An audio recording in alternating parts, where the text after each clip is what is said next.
Holy Brethren, today's date is the 29th of March. This is the last week of this month. Brothers and sisters, thank you so much. We again finished another month. So welcome, brothers and sisters. And now, before we proceed, let's have a short prayer. Let's all bow down our heads and let's pray.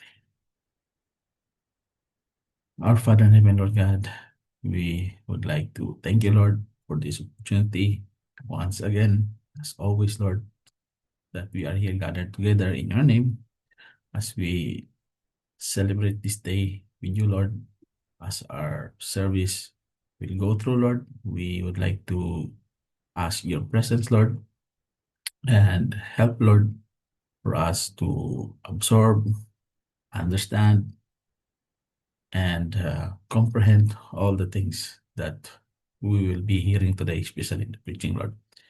We pray to you, Lord, for your continuous presence and continuous blessings, Lord, for all the brothers and sisters who are here on this platform as always. Bless them bountifully in this life. And as we go through with this service, guide us all the way. This we ask in Jesus' name. Amen. All right, but then, so as usual, we will offer a song to the Lord before we proceed to our scripture reading. Thank you so much once again. Good day.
Scripture reading for today is taken from the book of First Chronicles. We are now on chapter 6. We'll read from verses 1 to 32.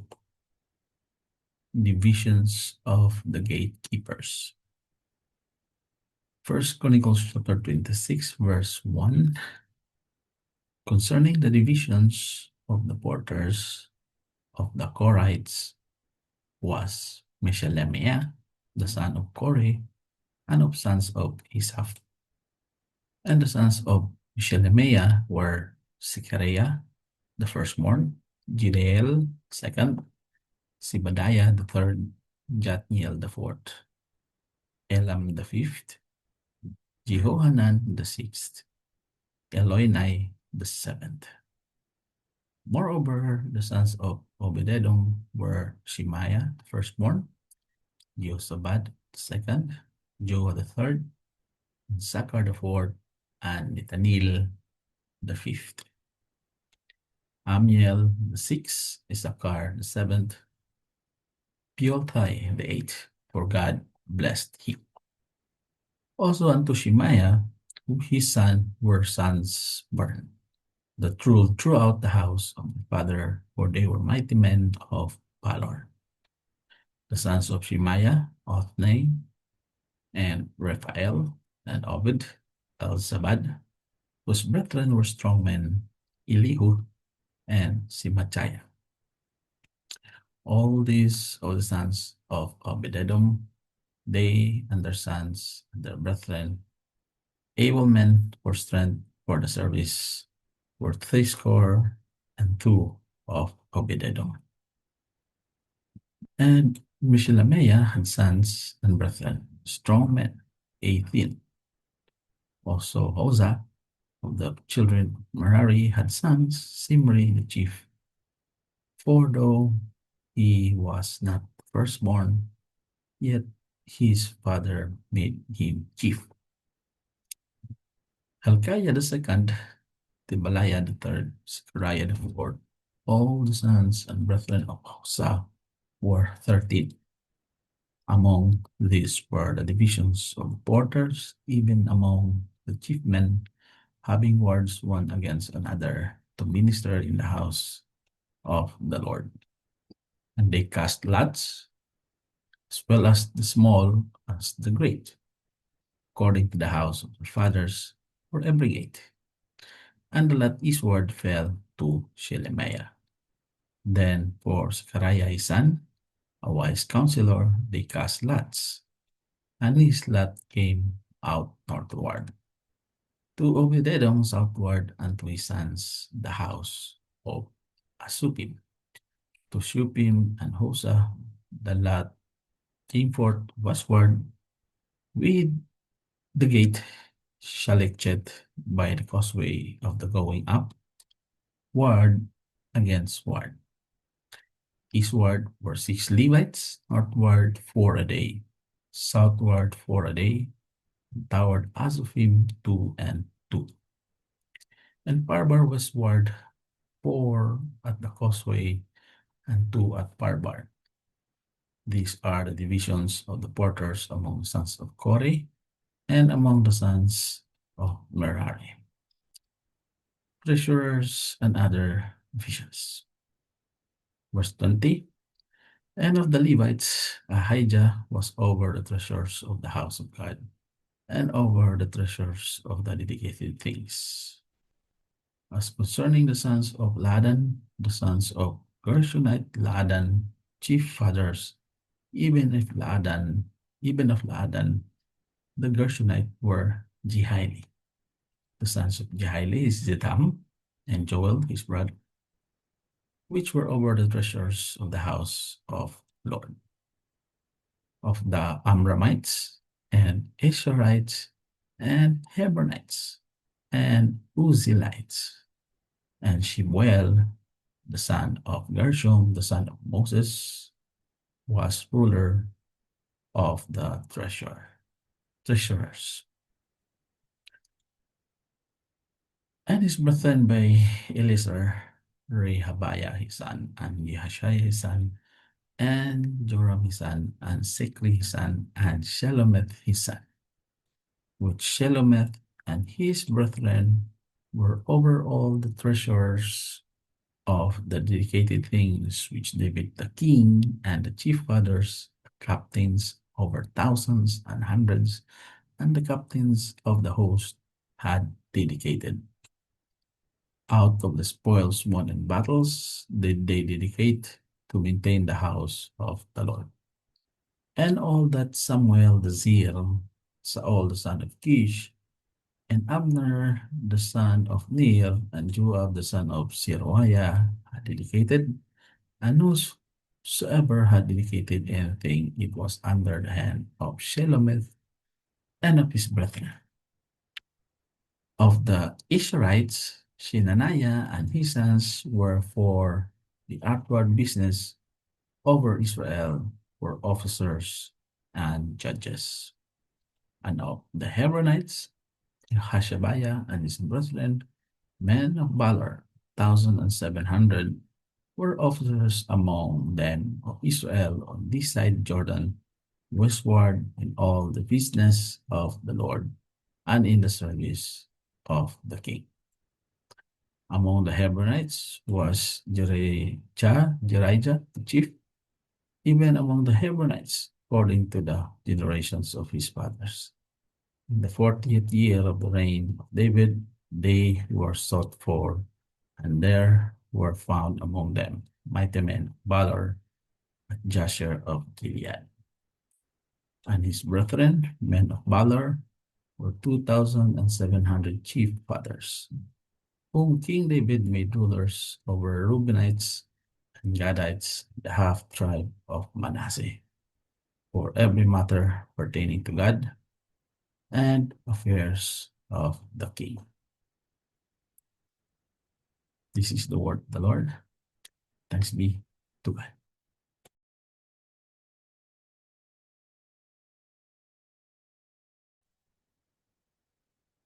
It's all about our brothers and sisters, for our intercessory prayer.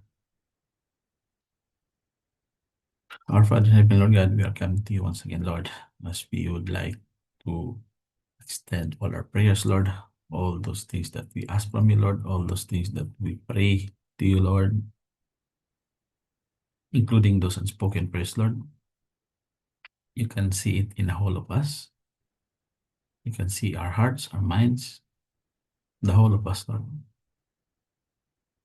We would like to pray, Lord, that these things that is happening to us, or these things that we requested from you, these things that we requested to you, Lord, and these things that we ask from you, Lord, we will pray, Lord, that you will grant all these things in your time and in your will. Lord, help us, Lord, in this life that we face so many difficulties in this life, challenges, so many problems that we face. Some we cannot bear ourselves. We will lift it up to you, Lord. Help us, Lord. You're the only one who can help us in all these things. Despite of all the things that is happening all around us, despite of all the things that other people do unto you, Lord, give us a heart of patience. Give us a heart, a forgiving heart. Forgive them, Lord. Help us, Lord, to be strong in facing all these uncertainties in our lives, including the wars that's happening all around us, the dangers of the bombings, Lord, outside, as well as for our everyday transport, our everyday lives, our everyday work, Lord. We pray that you will bless us, help us, protect us, guide us, and always help us in everything that we do. We will include special prayer, Lord, to our friend the brother of Sis Michelle, who is having an operation, Lord, that this pastor, Lord, you will provide everything for him and heal him instantly, Lord. Touch his body.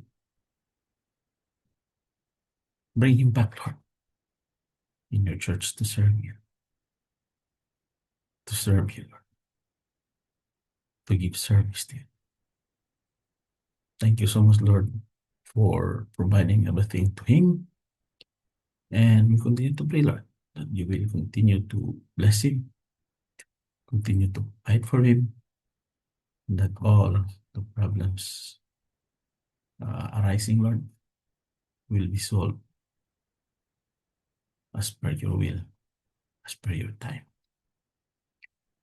Lord, we also would like to extend our special prayer, Lord, to our friend Michelle, who is having cancer, Lord. We continue to pray, Lord, that you will strengthen her. You will give her all the things in life, Lord, the happiness, Lord, that she needs. She's facing her disease. Give her strength not to give up fighting her disease. Help her, Lord. Help us also, Lord, so that we can also extend help to her.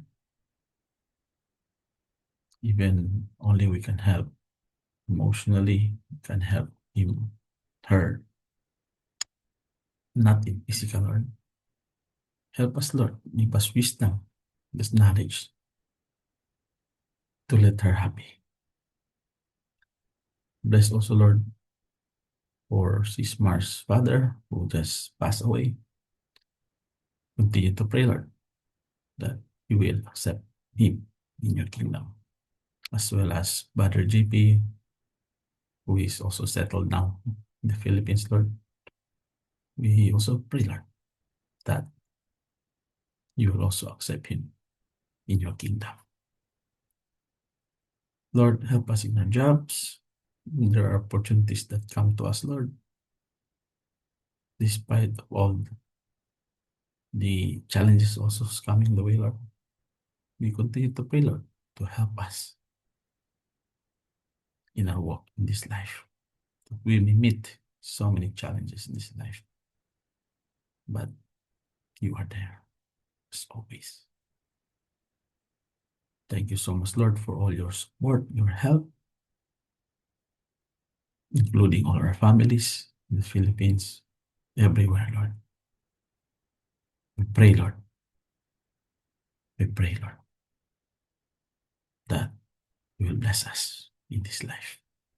Help us in this life. Guide us in this life. Give strength to us in this life. Thank you so much, Lord. We owe it all to you. Nobody else. This we ask in Jesus' name. Amen.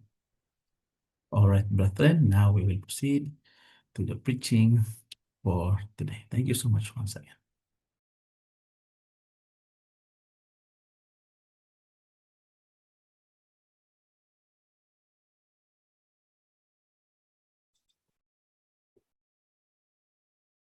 Good day again, brothers and sisters. And now we are here in our preaching for today. So the title of the preaching for today is Comfort Within Trials. So if we have so many uh, trials that is happening in our lives, and we need to find comfort. And we will see in these verses that we are about to read about David. Actually, King David, when he have trials, how did he surpass those trials? So how did he find comfort? Okay, so the setting of our text is quite significant. So David wrote this psalm as he fled from Absalom. So Absalom was his son, actually his third son. Okay, so before we proceed with this, let's bow our head and let's have a short prayer.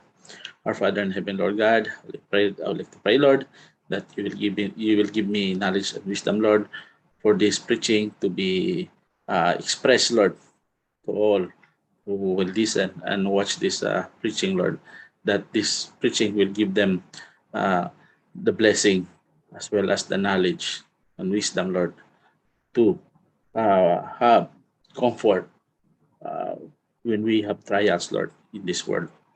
Lord, I like to pray, Lord, as I go through, you will give me the ability to let them understand all these things that we are about to express today, Lord. This I ask, in His name, amen. All right. So as what I've said, this is about having comfort if you have having trials. So let me share you the screen for this preaching. All right. Okay, so the title of this preaching is Comfort Within Trials. Okay, so our text is coming from Psalm verse 3, 1 to 8. So that's our text for today.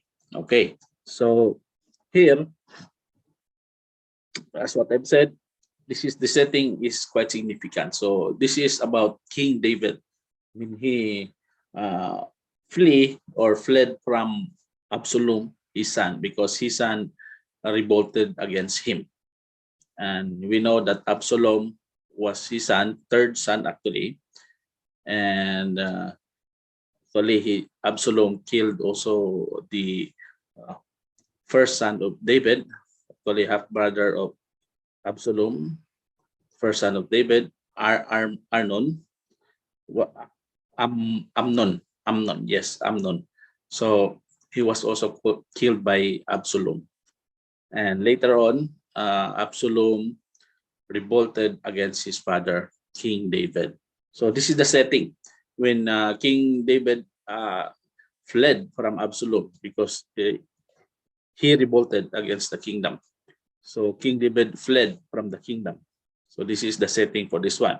So David wrote this psalm as he fled from Absalom, his son. So facing battle and forced to flee in order to survive. It's nothing new with David because he had experience like this. So he had experienced this many times before. Actually, this is not the first time he experienced this one, but this time was much different. Yeah, of course, because you are fleeing from your son. So his son against his son is revolting against him. So this time he fled from the one he loved and cared for. And we know that actually Absalom was loved by King David. He loved his son. But maybe he got jealous, Absalom, that he did not uh,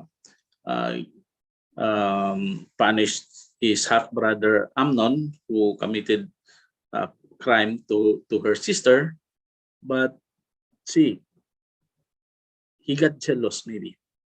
So that's why he revolted against the kingdom, against King David. And he succeeded with it. And King David fled from the kingdom. All right. So this is something different because he is fleeing from his son. So his son. And his son, he is the one he loved most, his third son. And this is Absalom. And no doubt this was one of the most difficult situations of David's life. Of course, it's difficult when you are against your son. So little could be worse than being betrayed by your son. He is betrayed by his son, knowing his desire to kill you. So his son Absalom wants to kill his father, King David. So it's very difficult. The situation is very difficult. So I doubt any of us can relate directly to the pain and anguish King David felt during this situation. Something different, but we all have experienced pain and hurt before. Yeah, we all have experienced pain and hurt. So it may have come from family or close friends, but those we least expect us to hurt us, and those are the families and friends. So you need to remember that we live in a society that is increasingly less tolerant of our faith. So if you are determined to stand for the Lord and serve Him, you will face adversity. So there is always be difficulty. There's always be hardship, trouble that we will be facing. If you are determined to stand to serve the Lord. Brothers and sisters, that if you stand to serve the Lord, you will face adversity. So don't worry about that one, because adversity is just normal when you are the Lord. Okay? This is to make us strong as Christians. So life will have its share of difficulty also. But the believer is never alone. You have to think about that one, that the believer is not alone. When defeat seems certain or difficult, remember the Lord is always there. So that's what I'm telling you. So you no need to worry about this adversity, because the Lord is always there. And let's examine the circumstances of David's life during this time. So we will consider this uh, title of the topic, Comfort Within Trials. So let's read this Psalms 3:1-8. Okay, here you go. Psalms 3:1-8. Save me, oh my God. Psalm of David, when he fled from Absalom his son. Lord, how are they increased that trouble me? Many are they that rise up against me. Many there be which me might say of my soul, there is no help for him in God, Selah. But thou, O Lord, art a shield for me, my glory, and the lifter up of mine head. I cried unto the Lord with my voice, and he heard me out of his holy hill, Selah. I laid me down and slept. I awake, for the Lord sustained me. I will not be afraid of 10,000s of people that have set themselves against me around about. Arise, O Lord, save me, O my God, for thou hast smitten all mine enemies upon the cheekbone. Thou hast broken the teeth of the ungodly. Salvation belongeth unto the Lord. Thy blessing is upon thy people. Selah. Okay, so this is the scripture for our preaching for today. So first, we will divide this one into three parts. So let's see David's adversity or his difficulties, his misfortune, his bad luck. Let's see David's adversity, his trouble, his difficulty, his hardship. Okay, so we don't have a lot of detail, but David reveals enough to reveal the adversity he faced. And the first one is the rebellion of the enemy. Okay, Psalms 3:1, the Psalm of David. He fled from Absalom, his son. He fled from Absalom, his son. So, Lord, how are they increased that trouble me? Many are they that rise up against me. So this is what it says in Psalms 3:1. Okay, so most agree this was written while he fled from Absalom. Of course, it's written there very clearly. And we have no reason to doubt that. Okay, he doesn't mention Absalom by name.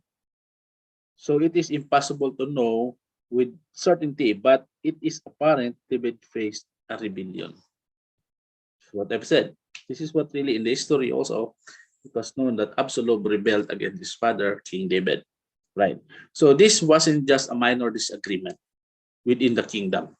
It was a full-blown conflict, big conflict. Actually, that is happening there. So David cried out unto the Lord due to the vast number that have risen against him.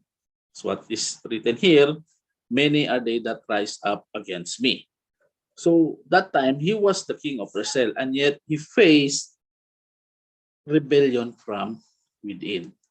And most difficult is it was his son who led the rebellion. So rebellion of the enemy. So few, if any, escape life without facing some sort of conflict and adversity, as we will see in our lives. Okay, so it isn't something rational people enjoy, but we are forced to deal with it. Okay, remember, trouble is something we all face, brothers and sisters. Trouble is something we all face, even if we seek to avoid it. Right? So at times, trouble comes looking for us. We live in a sin-cursed world. We're living in this world full of sins. So filled with those who inhabit bodies of flesh, prone to sinful lusts and desires. So it's normal. We are in this world. We Christians are still in this world. So it's full of bodies of flesh, who inhabit the bodies of flesh, and sinful lusts and desires. This is what people are. So I truly believe things will continue to become worse and worse later on, or as time goes by. So our troubles are likely to increase as time progresses. So you can see it nowadays, brothers and sisters, and it's not new. It's not new to us. You can see it, what happened to the world. Our troubles here in this world are increasing, and it's growing as time progresses. Okay, so rebellion of the enemy. This is the first adversity of David. Second one is the reproach of the enemy. So many there bewitch me, say of my soul, there is no help for him in God's Selah. Okay, so those who knew David knew in his relationship with the Lord. So they knew that David is a godly man. They knew he was a man who sought to please God. They know. One who faithfully worshiped the Lord. They know that David worshiped the Lord faithfully. So his enemies slandered David's faith and the God he served. He was defamed by these people. His son make damaging false statements against him. Not only him, but to God, because we know that David is a faithful worshiper. Okay, so this was a direct attack on David and the Lord. Of course, this was a direct attack to David and the Lord. Okay, so if you look at it nowadays, brothers and sisters, the world doesn't embrace our faith to serve the Lord. Okay, some, they mock our faith and despise our Savior. Sad to say, but they always mock and despise our Savior. So the enemy seeks to discredit our faith and question the existence and ability of God. Very sad. But some, they would argue that if God exists, he would be unwilling or unable to help us. That's what they think, no? So they view us as weak and incapable of defending ourselves because we trust in the one we cannot see. That's what I'm telling. There would be adversities that we will be facing when we will be faithful to the Lord. So the enemy will do all he can to treat doubt. This is the work of the devil. He will give you doubt in your mind. So they will do everything to create doubt in our mind. So they will be slandering our faith and the God we serve. But they cannot win. That's what I want to say. They cannot win. Just remain faithful with the Lord. Okay, so let's move on. This is the second adversity of David. The second part is David's security. Okay, David's security. First one is the adversity of David, his problems, his difficulties. And now let's see David's security. So David may have been betrayed by his own family and some of his closest advisors, of course, in the kingdom. But he was not without hope. So in the midst of this great trial, David enjoyed great confidence and security in the Lord. So let's see how David treat this. Secured, he was very secured with the Lord. Okay, so let's move on. First one, the perimeter says, "But thou, O Lord, art a shield for me." See that? Lord is the shield for David. So the enemy raged and sought to advance. Of course, they are chasing David when he fled to away from Absalom. He was uh, he was the Absalom having an advance or going to him also to catch him. Okay, so the Lord was a shield for him, as what is written here. The Lord was a shield for him. So if the enemy was to get to David, they would have to penetrate the shield of God and kill him. That's what they will do. But first, they will go with the shield of the Lord first. Because we know David was a godly man. Okay? So if they success, they will kill David if they will be successful in penetrating the shield of God. But let's see what happened. So he was in the safest place in the world, King David, secure within the perimeter. Okay? So God had set for him. Okay? Why? It's written here in Psalms also, "Thou hast beset me behind and before and laid thine hand upon me." So this is what King David is. There's always protection within his perimeter, behind and before. All right. So there are times, if you look at during these days, so there are times when it appears our world is crumbling around us. Just normal. It's just normal. So defeat seems imminent and there appears no hope of escape. You feel that one always. That's we lose hope and it's like we are defeated already, right? So in our seasons of difficulty and testing, we too can rely upon the hand of the Lord to keep us, like David. He is asking the Lord to shield him. So also us, we can ask the Lord to keep us. So we are safe within his care, right? So the enemy will advance no further against us than the Lord allows. As what is written here in Psalms 84:11, "For the Lord God is a sun and shield. The Lord will give grace and glory. No good thing will he withhold from them that walk uprightly."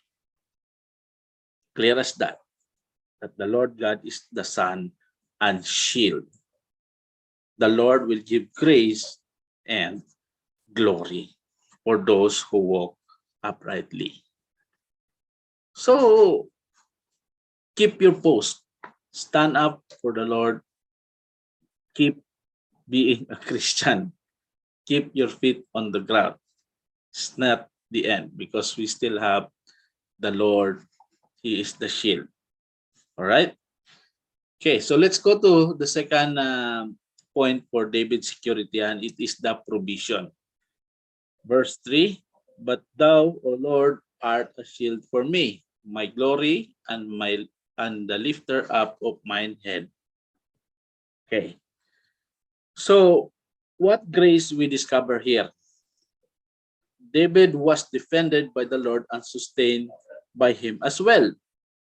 So the battle was not his to fight, right? The battle was not his to fight. he was resting solely in the Lord. So Absalom sought to discredit David as king. That's what he had doing in the kingdom before the rebellion. So he had slandered his name and incited rebellion, right? So, but here David was not worried.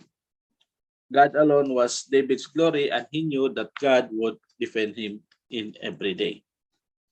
Also, David had taken care to walk with God, and he knew God would defend his reputation. Okay, so we would do well to learn this great truth, brothers and sisters, but we are no match for the enemy. Within our strength, defeat is certain. That's what we are always feeling.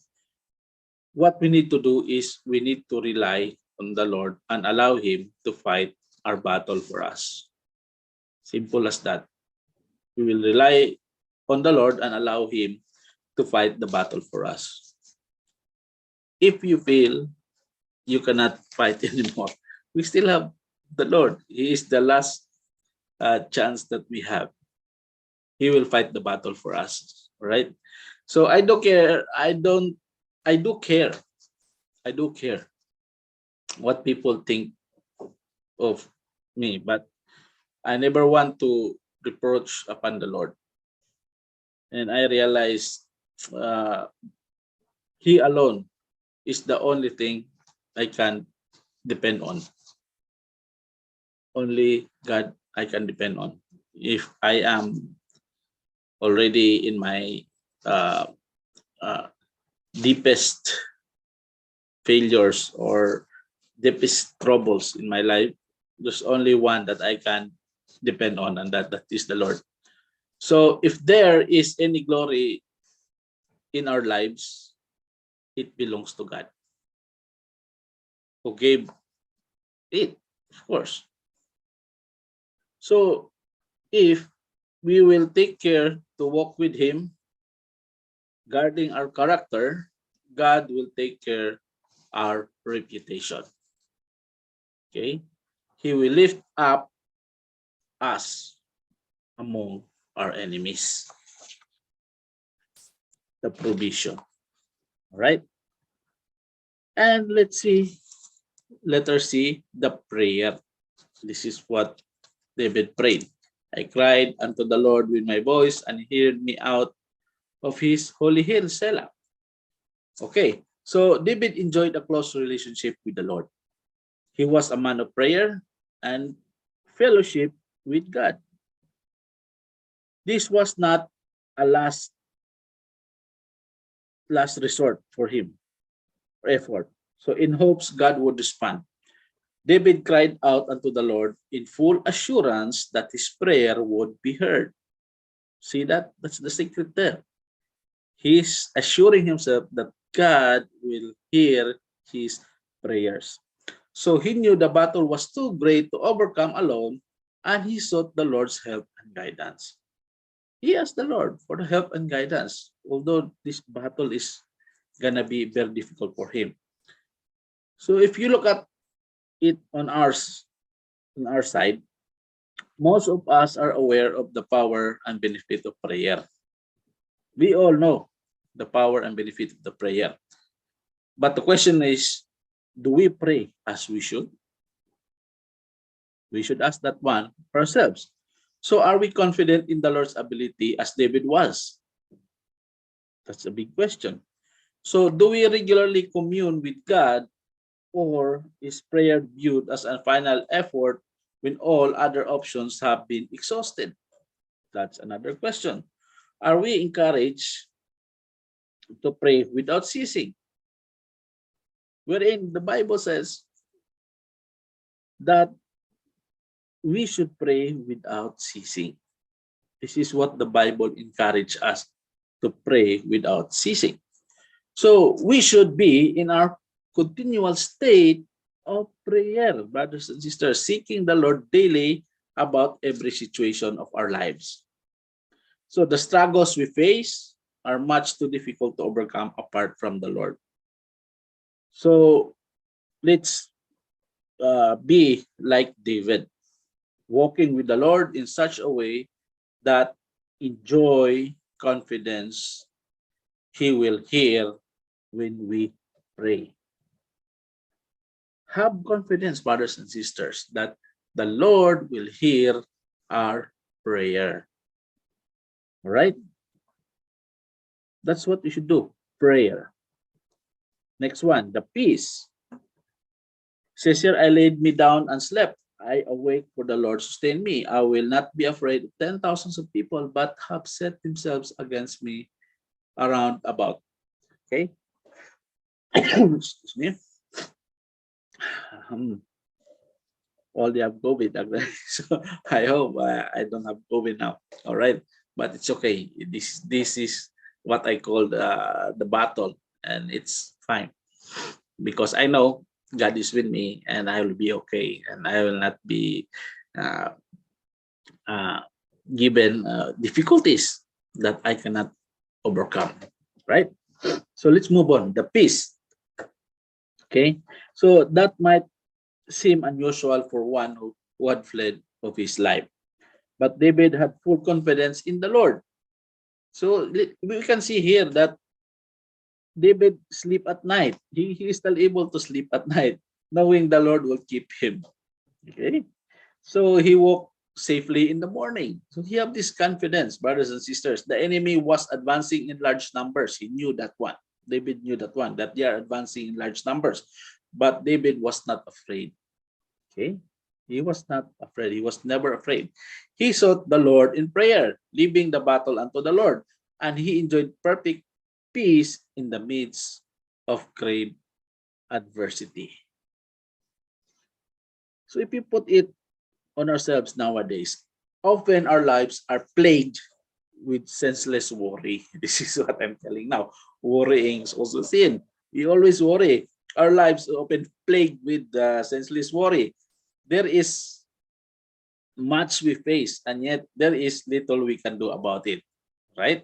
So our lives are in the hand of God, brothers and sisters. We would do well to seek the Lord in prayer. Seek the Lord in prayer, giving him our problems and resting confidently in his great power. We should believe on that one, brothers and sisters. So had it not been for the Lord, we would have been consumed already, right? We would have been consumed already.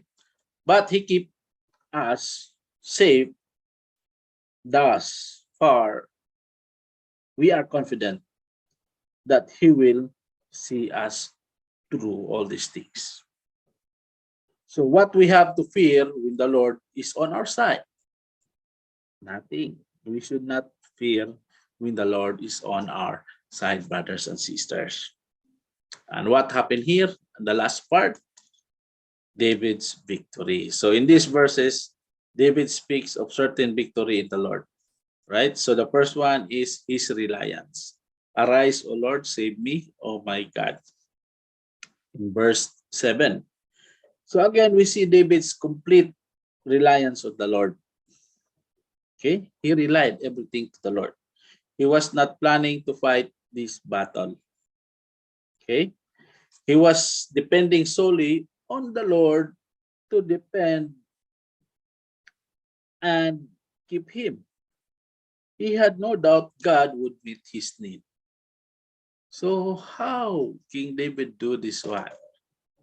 So this is a good example that this is what we should do also when we are in trouble. We should have this uh, uh, dependent on the Lord. We will depend on the Lord solely. Just keep on praying. So, brothers and sisters, if we put this one nowadays, this is a simple concept only, right? But it is the one that is hard to master. All right. So we know God has all the power. We know he loved us enough to provide the means of our salvation. We know we are eternally secure in him. And yet, many times we doubt his ability to meet our needs. These are all temporal needs, brothers and sisters, but we always doubt his ability to meet these needs.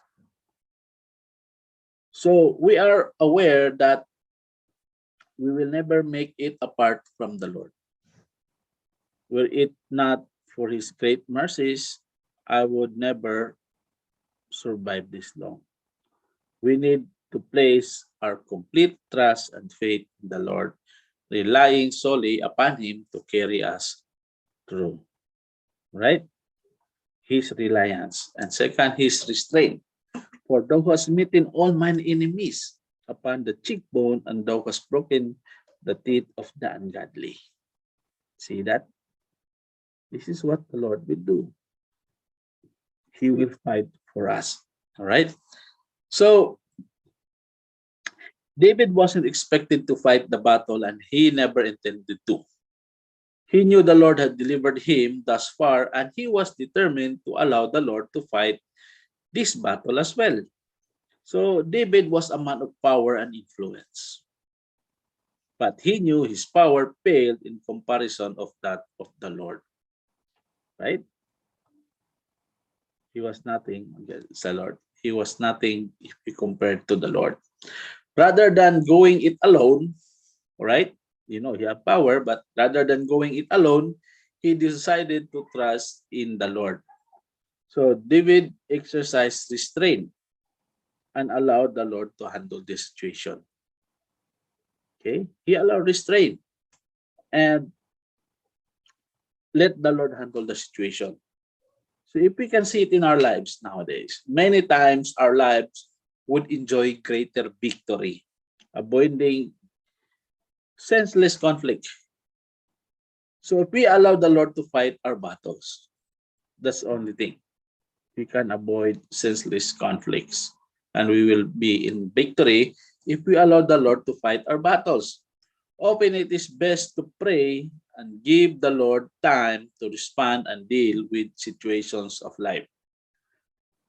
So we have suffered so many defeats many times because we decided to handle a situation in our own strength and wisdom.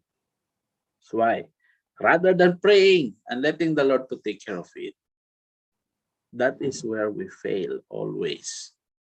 So restraint doesn't signal weaknesses, brothers and sisters. It often reveals great strength, right? And let's continue with the last part, his redemption. Salvation belongeth unto the Lord. Thy blessing is upon thy people, Selah. Right? His redemption. So defeat seemed imminent from those who look on. David was greatly outnumbered, and it appeared he would perish, he would die, because he was outnumbered. He knew that he couldn't make it himself and trusted the Lord for victory. David knew salvation was of the Lord, and he praised God for his great redemption. He praised God for his great redemption. So looking on our time now, there is a practical application here, but the spiritual application is much greater. So when in sin, we were surrounded by many enemies. We were bound in sin, of course, condemned before God. There was no hope of escape, and death was looming, had it not been for the mercies of God providing for our salvation. We all would remain in sin and destined for eternal death. Of course, that's the way for us. But God made a way where there seemed no way. See, God made a way for us. Christ bore our sin and died as the atoning sacrifice for sin. So salvation is of the Lord. He brought us out in the pit of sin and death, and he continues to guide us and keep us. That's what the Lord did to us. Now the conclusion. There is a great hope in these Psalms that we have read. Now, here, we all face trials and adversity, brothers and sisters, but we don't have to face them alone, right? God made a way for our salvation. The saved are brought with a price. Christ loved us enough to die for us, and we can rest assured in His power to keep us. Right? So, brothers and sisters, are you struggling with adversities? Does it seem you are overwhelmed and surrounded by the enemy? Do you know the joy of salvation in the Lord? So, if there are needs, the only answer is Jesus Christ. All right? We all gonna be fine, brothers and sisters, during this adversity. That's why I don't worry if my whole family have COVID, because I trust the Lord. Right? That's what we should do. Trust in the Lord. Pray for Him always. Trust in the Lord, brothers and sisters. Right? So thank you so much. This is the end of this preaching for today. And I will see you again next Sunday. Same day, Sunday, new day. And continue to pray for me for our recovery, brothers and sisters. But we all gonna be fine. Don't worry about it. Okay. So thank you so much, brothers and sisters, for listening to this preaching. Let's pray. Our Father in heaven, Lord God, we'd like to thank you, Lord, for being here with us always and always available to us, that these adversities that we are facing nowadays, this is nothing, Lord, because we know, Lord, you are our shield and you will lift up us out of the pit that we fall into. Thank you so much, Lord, for the salvation. Thank you so much, Lord. This we ask in Jesus' name. Amen. All right. So thank you so much, brothers and sisters. See you again next Sunday. God bless you all.